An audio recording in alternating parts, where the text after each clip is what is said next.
আসসালামু আলাইকুম সুপ্রিয় শিক্ষার্থীরা, আজকে ক্লাসে তোমাদের সবাই স্বাগত জানাচ্ছি। আমি শামসুল আলম। আজকে আমরা পিথাগোরাসের উপপাদ্য প্রমাণ করা শিখব। আসো, আমরা প্রত্যেকে মোটামুটি পিথাগোরাসের উপপাদ্যটা আমরা অষ্টম শ্রেণীতে পড়েছি, নবম শ্রেণীতেও পড়েছি, দশম শ্রেণীতে আসার পরে এটা আমাদের টেস্ট এবং 2025 সালে পরীক্ষার জন্য মোস্ট ইম্পর্টেন্ট একটা উপপাদ্য। সেটা হচ্ছে সমকোণী ত্রিভুজের অতিভুজের উপর অঙ্কিত বর্গক্ষেত্র এর অপর দুই বাহুর উপর অঙ্কিত বর্গক্ষেত্রের ক্ষেত্রফল এর সমষ্টির সমান। তো এটা হচ্ছে পিথাগোরাসের উপপাদ্য। পিথাগোরাস এটা প্রমাণ করার জন্য বিজ্ঞানী ইউক্লিড এরকম একটা জিনিস ব্যবহার করছে। একটা সমকোণী ত্রিভুজ আমরা যদি দেখি, মনে করলাম এ বি সি একটি সমকোণী ত্রিভুজ, তাহলে এই ত্রিভুজের বেলায় আমরা যদি দেখি বিশেষ নির্বাচন আমরা কি লিখব হচ্ছে, মনে করি কি এ বি সি ত্রিভুজ এ বি সি এ কোণ সি ইজ ইকুয়াল টু হচ্ছে 90 ডিগ্রি। আমাদেরকে প্রমাণ করতে হবে যে অতিভুজ স্কয়ার, দ্যাট মিনস সমকোণের যে বিপরীত বাহু, এই সমকোণের বিপরীত বাহুটাকে আমরা অলওয়েজ কি বলবো? অতিভুজ বলবো। সমকোণের বিপরীত বাহুকে আমরা কি বলবো? অতিভুজ বলবো। তার মানে অতিভুজ স্কয়ার সমান অপর দুই বাহু। তাহলে এ বি ছাড়া বাহু থাকে হচ্ছে A C square plus B C square. আমরা প্রমাণ করব। তো এটা প্রমাণ করার জন্য প্রথমে, যেহেতু আমরা যদি উপপাদ্যটা যেভাবে আছে সেভাবে যদি করি, কি বলছে? অতিভুজের উপর অঙ্কিত বর্গ। অতিভুজের বাহু ছিল এ বি, এই বাহুটাকে নিয়ে আমরা একটা চতুর্ভুজ অঙ্কন করব, যার বাহুগুলোর নাম হচ্ছে এ বি ডি ই। একটা আমরা কি আঁকলাম? বর্গক্ষেত্র আঁকলাম। কারণ বর্গক্ষেত্র আঁকতে বলছে, কোশ্চেনে বলে দিছে অঙ্কিত বর্গক্ষেত্র। সেম ভাবে অপর দুই বাহুর উপর অঙ্কিত বর্গক্ষেত্রের সমষ্টি। তার মানে আমাকে এ সির উপর একটা বর্গক্ষেত্র আঁকতে হবে, যার নাম হচ্ছে এফ জি, এবং আরেকটার নাম হচ্ছে কে এইচ। তাহলে এখানে আমরা যে বর্গক্ষেত্র আঁকছি সেটা হচ্ছে এ সি এফ এইচ, এখানে যে বর্গক্ষেত্র আঁকছি সেটা হচ্ছে বি কে সি এইচ। এগুলো অঙ্কন করি। এবার আমরা কি করব? সি বিন্দু থেকে এখানে সোজা একটা লম্ব টানবো। এই লম্বটার নাম দিলাম এম। এই লম্বটার নাম হচ্ছে সি এল, যেটা এম বিন্দুতে ছেদ করছে। এবার আমরা বি কমা এ যোগ এফ যোগ করব এবং সি কমা ডি যোগটা করে দেব। এটা হচ্ছে আমাদের অঙ্কনটুকু বইতে লেখা আছে, তোমরা একটু কাইন্ডলি কষ্ট করে বই থেকে দেখে নিতে পারো। অঙ্কনটুকু বই থেকে দেখে লিখে নিবে, বা আমি যেভাবে বললাম সেভাবে লিখে নিবে। কিভাবে? এ বি রেখার উপর এ ডি ই বি আমরা একটা বর্গ, এরপর হচ্ছে সি বি রেখার উপর বি সি এইচ কে একটা বর্গ, এ সি রেখার উপর এ সি জি এইচ একটি বর্গ আঁকি, বি কমা এফ এবং সি কমা ডি যোগ করি, সি এল লম্ব আঁকি যেন এ বি কে ডি বিন্দুতে কি করে ছেদ করে। এখন আমরা যে দুটা জিনিস যোগ করছি, কি যোগ করছিলাম? বি এবং কে। আমরা প্রমাণের দিকে লক্ষ্য যদি করি, তাহলে আমরা একটু ভালো করে লক্ষ্য করলে খেয়াল করব, আমাদের যে বি কে যেটা যোগ করছে, যোগ করার কারণে এ বি বাহুর সাথে একটা ত্রিভুজ তৈরি করছে। ত্রিভুজটার নাম হচ্ছে এ এফ বি। এই ত্রিভুজটার নাম কি? ত্রিভুজ এ এফ বি। এবং সেম ভাবে আমরা আবারও খেয়াল যদি করি, এই যে সি আর ডি যোগ করছি, এটার সাথে একটা ত্রিভুজ তৈরি করছে। ত্রিভুজটা হচ্ছে ত্রিভুজ এ সি ডি। ও ত্রিভুজ এ সি ডি এ, এই দুটো ত্রিভুজের মধ্যে একটু ভালো করে খেয়াল করেন তো, এই যে এ সি, এই যে এ এফ, একই বর্গের অংশ না? এ সি এবং এ এফ দুটোটা কি সমান? কেন সমান? দুটোটা একই বর্গের অংশ। তাহলে আমরা লিখতে পারবো এ সি, বা এখানে যেহেতু এ এফ টা আগে আছে, আমরা লিখবো এ এফ সমান কি লিখবো আমরা? A C. এরপরে ঠিক সেম ভাবে এই যে এডি আছে, এডি এবং এ বি সমান। কেন? একই বর্গ, এটা একটা বর্গক্ষেত্র না? একই বর্গের বেলায় এ ডি এবং এ বি কি হবে? সমান হবে। তাহলে আমরা এ বি আছে এখানে আগে লিখবো এ বি, পরে আছে হচ্ছে এডি, এডি কে পরে লিখলাম। এটা কেন সমান? এটা হচ্ছে যেহেতু এ এফ সি এইচ বর্গ, এটার জন্য সাইড নোট আকারে লিখতে পারবো আমরা, যেহেতু এ বি ই ডি একটা কি বর্গ। যেহেতু দুটা করে বাহু সমান, তাহলে এদের অন্তর্ভুক্ত কোণ কি হবে? সমান হবে। অন্তর্ভুক্ত কোণ লেখে কিভাবে? এই দুইজনের মধ্যে যে কমন সে মাঝখানে বসবে, যে যে মিলবে না তারা দুইজন দুই পাশে বসবে। সেম ভাবে এই দুইজনের মাঝখানে যে মিলবে সে মাঝখানে বসবে, যারা যারা মিলবে না তারা দুই পাশে বসে যাবে। এটা কি কোণ? অন্তর্ভুক্ত কোণ।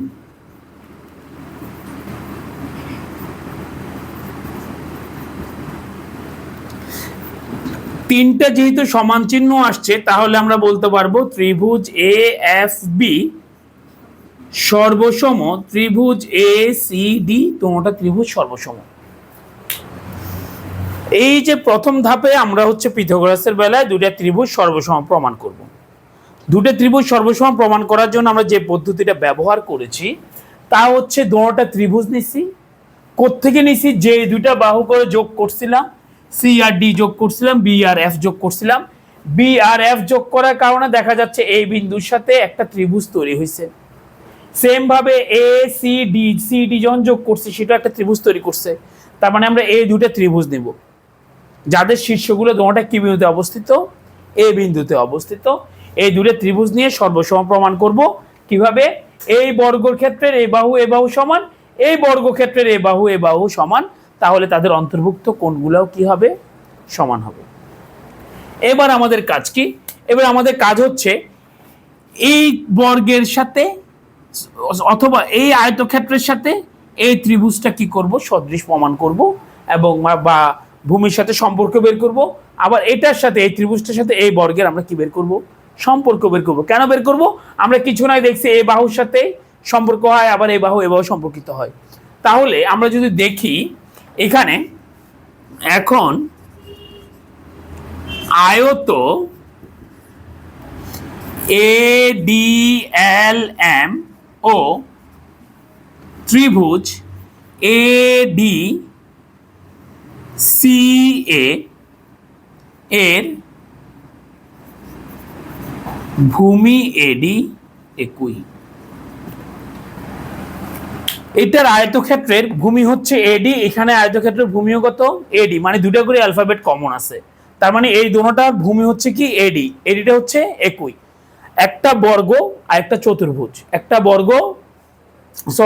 আয়ত আর একটা হচ্ছে ত্রিভুজ, একটা আয়ত একটা ত্রিভুজ, এরকম যদি ভূমি একই যদি হয় তাহলে সব সময় আয়তক্ষেত্রের ক্ষেত্রফল ত্রিভুজের ক্ষেত্রফলের কয় গুণ হবে? দ্বিগুণ হবে। আয়তক্ষেত্রের ক্ষেত্রফল ত্রিভুজের ক্ষেত্রফলের কয় গুণ হবে? দ্বিগুণ হবে। পজ কর। তাহলে আয়তক্ষেত্রটার ক্ষেত্রফল হবে ত্রিভুজটার ক্ষেত্রফলের কয় গুণ? দ্বিগুণ। দ্যাট মিন্স আমি লিখতে পারবো সুতরাং ADLM বা আয়ত ইজ ইকুয়াল টু ত্রিভুজ ক্ষেত্র ADC। যেহেতু এটা মানে কি বুঝায় আমি একটু বুঝাই। মনে করলাম এটা আয়তক্ষেত্র ADLM, এটা হচ্ছে ত্রিভুজটা, এটা হচ্ছে কি? ত্রিভুজটা। তাহলে এই ত্রিভুজের ক্ষেত্রফল হবে পুরোটা আয়তক্ষেত্রের অর্ধেক। তার মানে এই ত্রিভুজের ক্ষেত্রফল যদি 10 যদি হয়, এই আয়তক্ষেত্রের ক্ষেত্রফলটুকু আসবে কত? 20। অথবা পুরোটা 20 যদি হয়, এটা কতটুকু আসবে? 10। এটা এইভাবে না বলে আপনি যে বলেছিলেন স্যার এটা যদি এমন যদি হইতো তাও সেম হইতো, কারণ ভূমি তো একই। ভূমি একই হলে দেখেন তো এই কর্ণটা এই ত্রিভুজটাকে সমান দুই ভাগে ভাগ করছে না আয়তক্ষেত্রটাকে? হ্যাঁ, তার মানে ত্রিভুজ, দুইটা ত্রিভুজ মিলে একটা আয়ত হচ্ছে। কয়টা ত্রিভুজ মিলে? দুইটা ত্রিভুজ মিলে।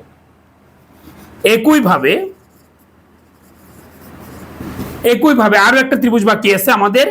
কে বাকি আছে? ত্রিভুজ AFB। তাহলে ত্রিভুজ AFB দ্বারা কি গঠিত হচ্ছে? AFB। তাহলে AB দ্বারা যেটা হয় সেটা বড় একটা বর্গ, বড়টা নেওয়া যাবে না। আমরা AF দিয়ে ছোট একটা বর্গ হচ্ছে, এই বর্গটার নাম কি? ACGF।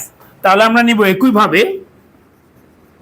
বর্গ ACGF এবং এত A, এখানে কমন অ্যালফাবেট হচ্ছে AF। কমন অ্যালফাবেট কে? AF। এর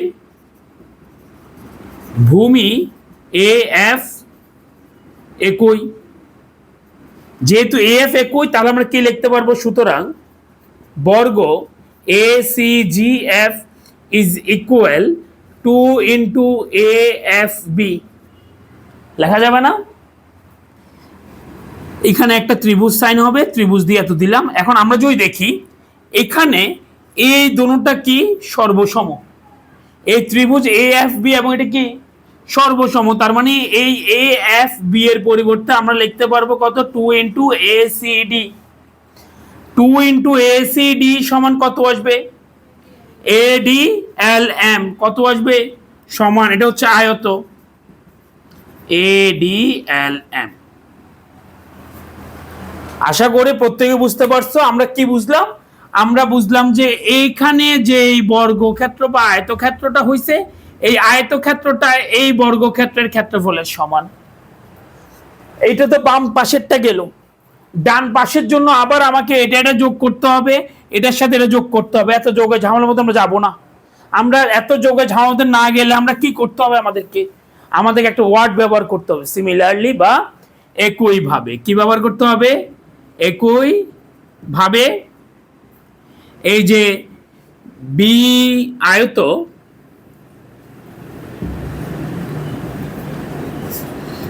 BE L M is equal বর্গ, এই বর্গটার সমান হবে বিসিএইচ কে।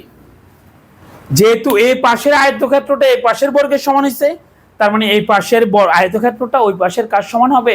বর্গের সমান হবে। এটাকে দিলাম আমরা 1 নং। সুতরাং এটাকে সুন্দর করে লিখি। সুতরাং বর্গ A C G F is equal to আয়ত এ ডি এল এম। এটাকে দিলাম 1 নম্বর, এটাকে দিলাম 2 নম্বর। এবার আমরা 1 নং এবং 2 নং যোগ করব। যোগ করার সময় যদি দেখি বাম পাশে এখানে কি আছে? বর্গ। এই পাশে কি আছে? এই পাশে কি আছে? এই পাশে বর্গ বর্গ যোগ হবে, আয়ত আয়ত যোগ হবে। কে কে যোগ হবে? বর্গ বর্গ যোগ হবে, আয়ত আয়ত যোগ হবে।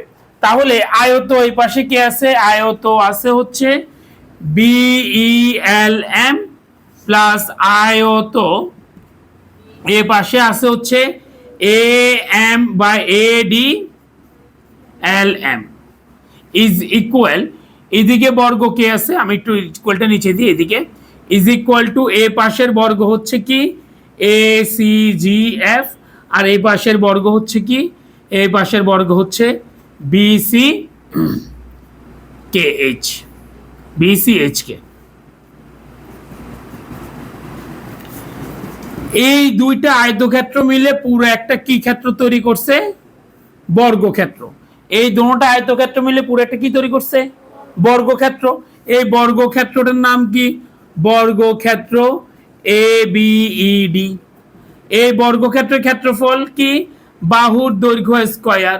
এই বর্গক্ষেত্রের ক্ষেত্রফল কি? বাহুর দৈর্ঘ্য স্কয়ার। আমরা এখানে A B S C square লিখবো, বি সি স্কয়ার লিখবো। কেন? আমাদের প্রমাণ A C square B C square বলছে। বুঝা গেছে? আর এখানে তাহলে কার স্কয়ার হবে? এ বি স্কয়ার সমান A C square plus B C square. এটাই হচ্ছে আমাদের প্রমাণ। আমাদের প্রমাণের ধাপ হচ্ছে 4টা। নাম্বার 1, যে দুইটা বাহু যোগ করছি সেই দুইটা বাহুকে ধরে, সে বাহুর দৈর্ঘ্য, সে বাহুকে ধরে, সে বাহু ধরে দূরে ত্রিভুজ গঠন করে ত্রিভুজের কে সর্বসম প্রমাণ করা।